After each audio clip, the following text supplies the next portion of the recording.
माझा वारीचा घेतला पावलांनी आम्हा वाळवंटी तुझी सावली गळा भेट घेण्या भीमेची निघाली तुझ्या राम घोषात इंद्रायणी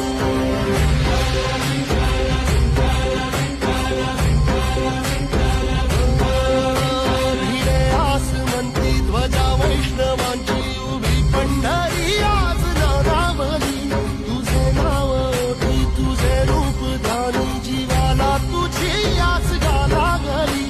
जरी बाप साऱ्या जगाचा परी